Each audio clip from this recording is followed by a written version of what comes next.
رب زدني منك علما وأنلني منك فهما رب زدني منك علما وأنلني منك فهما۔ آل انڈیا مسلم پرسنل لا بورڈ ان دنوں آسان نکاح مہم بھی پورے ملک میں چلا رہا ہے۔ جو شادی بیاہ کی رسومات ہیں، جو رواج آ گئے، جو خرافات پیدا ہو گئیں، جس کی وجہ سے بہت نقصان ہو رہا ہے، اور معمولی نہیں، بے پناہ پیسے اس مصرف میں خرچ کیے جا رہے ہیں۔ کئی سال پہلے میرٹھ کے ایک صاحب نے اپنی بیٹی کی منگنی کی تقریب پر 5 کروڑ روپے خرچ کیے۔ 5 کروڑ روپے صرف بیٹی کی منگنی کی تقریب میں، شادی میں نہیں۔ اور ہمارے ہاں بمبئی قریب ہے مالیگاؤں سے، وہاں بمبئی میں تو متعدد شادیاں ایسی ہوتی ہیں کہ کسی شادی میں 1 کروڑ، کسی میں 2 کروڑ، ایک دن کے لیے بڑے بڑے ہال بک کروائے جاتے ہیں۔ 15 لاکھ روپے، 20 لاکھ روپے کرایہ دیا جاتا ہے۔ صورتحال اتنی بگڑتی جا رہی ہے کہ شادی کے دعوت نامے چھپوانے میں لوگ ایک دوسرے سے مقابلہ کر رہے ہیں۔ ابھی مفتی محمود صاحب آئے ہوئے تھے سورت میں، انہوں نے بتایا کہ ان کے پاس دعوت نامہ لایا گیا، وہ حیران ہوئے کہ یہ دعوت نامہ ہے کہ کوئی تحفہ ہے۔ جب اس کو کھولا گیا تو معلوم ہوا اندر شادی کا کارڈ ہے، اور ایک کارڈ کی چھپائی پہ 1800 روپے خرچ ہوئے۔ آپ غور کیجئے کہ یہ امت کن چیزوں میں خرچ کر رہی ہے۔ ہماری غربت کے افسانے ساری دنیا میں ہیں۔ کتنے لوگ، کتنی بیوائیں ہیں جو مشکل کی زندگی گزار رہی ہیں، کتنے لوگ علاج سے محروم ہو رہے ہیں، کتنی بچیاں بن بیاہی بیٹھی ہوئی ہیں، کتنے لوگ ایک وقت کھاتے ہیں تو دوسرے وقت ان کو کھانا نصیب نہیں ہوتا، کتنے مسلمان بوڑھے ایسے ہیں جن کو بڑھاپے کی حالت میں محنت مزدوری کرنی پڑ رہی ہے۔ آپ کلکتہ جا کر دیکھیے، وہاں کی سڑکوں پر مسلمان لوگ اپنے کندھوں پر رکشے کا ہتھا رکھ کر بغیر کسی گھوڑے یا سائیکل کی مدد کے چلچلاتی دھوپ میں اس سڑک پر چلتے ہیں جہاں 7-7, 8-8 کروڑ کی مرسیڈیز کاریں دوڑ رہی ہیں۔ اپنے جیسے شخص کو بٹھا کر اپنے کندھے پہ رکشے کا ہتھا رکھ کر لے کر جا رہے ہیں تاکہ شام تک ان کو 50-60 روپے مزدوری کے مل جائیں، اپنے غریب بچوں کا پیٹ بھر سکیں۔ یہ اس امت کی غربت ہے۔ آپ آج بھی جا کر دیکھ لیجئے کتنے گھرانے ہیں جو خودداری کی وجہ سے اظہار نہیں کرتے مگر ان کی حالت بہت قسم پرسی کی ہے۔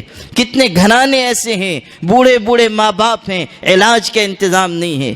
ہمارے شہر کی بات آپ کو بتاتا ہوں، میری والدہ نے ایک دن مجھ کو ٹیلی فون کیا کہ ہماری ایک جاننے والی، پرانی جاننے والی ایک خاتون ہے، بہت دنوں کے بعد آئی ہیں، کچھ بات کرنا چاہتی ہیں، آ جاؤ۔ میں حاضر ہوا۔ وہ خاتون بیٹھی ہوئی تھی، 70 سال سے زائد عمر رہی ہوگی، اب بھی وہ منظر مجھ کو بھلائے نہیں بھولتا۔ بیٹھی ہوئی ہیں، والدہ نے کہا بیٹا ان کی بات سن لو۔ انہوں نے اپنی داستان درد سنانا شروع کی کہ میرے 4 جوان بیٹے ہیں، شادی شدہ ہیں اور اپنی زندگی گزار رہے ہیں۔ میرے شوہر بوڑھے ہو چکے ہیں، فالج زدہ ہیں، بستر پہ پڑے ہوئے ہیں، ان کے علاج کا انتظام نہیں ہے۔ میں جتنی خدمت ہو سکتی ہے کرتی ہوں، لیکن ہمارے بچے اپنے بوڑھے باپ کو نہیں دیکھتے، مجھ کو کبھی نہیں پوچھتے۔ دوا کی ضرورت پڑتی ہے، مجھ کو پڑوسیوں کے آگے ہاتھ پھیلانا پڑتا ہے۔ کبھی دوا آتی ہے، کبھی نہیں آتی، کبھی کھانا ہوتا ہے، کبھی فاقہ ہوتا ہے۔ اور یہ کہہ کر وہ رو پڑی، اور انہوں نے روتے روتے مجھ سے یہ کہا کہ میں اپنی اولاد کی اس ظلم و ستم کی وجہ سے روتے روتے اس حالت کو پہنچ گئی ہوں کہ میری ایک آنکھ کی روشنی بھی چلی گئی ہے۔ اب جو میں نے غور سے ان کا چہرہ دیکھا تو اس وقت وہ رو رہی تھی، ایک آنکھ سے تو آنسو گرتے تھے، ایک آنکھ بے نور تھی، اس سے کوئی آنسو نہیں گرتا تھا۔ میں کانپ گیا، اور آج بھی جب مجھ کو یہ واقعہ یاد آتا ہے تو میں تڑپ جاتا ہوں کہ جو اولاد، جس امت میں ایسی اولاد ہو جو اپنے بوڑھے ماں باپ پہ رحم نہ کھاتی ہو، اس ملت پر اللہ کس طرح رحمت نازل کرے گا؟ اس ملت کو کیسے نوازا جائے گا؟ اس ملت کا مستقبل کیسے روشن ہوگا؟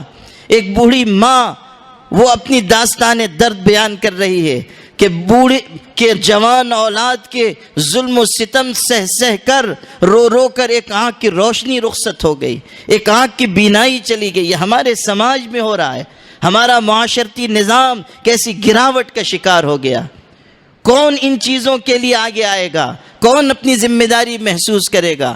آپ حضرات علماء کو آج یہاں اسی لیے اکٹھا کیا گیا، مختلف مسالک اور جماعتوں کے حضرات کو اسی لیے بلایا گیا کہ آپ حضرات سے درخواست کی جائے کہ آپ لوگ ماشاءاللہ کام کر رہے ہیں، مسجد کی خدمت، مدرسے کی خدمت، وعظ و نصیحت، تبلیغ و تنظیم، آپ کی خدمتیں سر آنکھوں پر، لیکن اس وقت ایمرجنسی حالات ہیں، ہمیں بہت زیادہ فکر مند ہونا ہوگا، ہمیں بہت زیادہ محنت کرنی پڑے گی، ہمیں بہت زیادہ توجہ کے ساتھ آگے آنا ہوگا، اور ہر دن کی سطح پر ہمیں کام کرنا ہوگا۔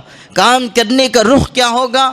اس کے سلسلے میں مسلم پرسنل لاء بورڈ کی طرف سے ایک تحریر مرتب کی گئی ہے، وہ تحریر انشاءاللہ آپ حضرات کو دی جائے گی۔ اس میں رہنمائی کے نقوش و خطوط ہیں کہ آپ اس کے مطابق کاموں کا آغاز کر دیجئے، اپنے اپنے علاقے میں کام آگے بڑھائیے، نکاح کے سلسلے میں جو مہم چل رہی ہے اس کو مضبوط بنائیے۔ اقرار نامہ مرتب کیا گیا ہے مسلم پرسنل لاء بورڈ کی طرف سے، اس کو چھپوا کر علاقائی زبانوں میں اپنی اپنی مسجدوں میں آویزاں کیجئے۔ اپنے مقتدی اور مصلی حضرات سے عہد لیجئے کہ وہ نکاح سنت و شریعت کے مطابق انجام دیں گے۔ یہ سب کرنے کے کام ہیں، لیکن یہ اس وقت ہوں گے جب ہم میں سے ہر شخص ذمہ داری کے ساتھ، فکر مندی کے ساتھ آگے بڑھے گا۔ میرے بھائیوں، آپ کے ایک چھوٹے بھائی کی حیثیت سے میں آپ سب سے دست بستہ گزارش کرتا ہوں کہ اللہ کے لیے اس تحریک میں ساتھ دیجئے، مسلم پرسنل لاء بورڈ کی آواز پہ لبیک کہیے، اور ان مشکل حالات میں جس فکر مندی کی ضرورت ہے وہ فکر مندی کی مشعل اپنے دل میں روشن کیجئے۔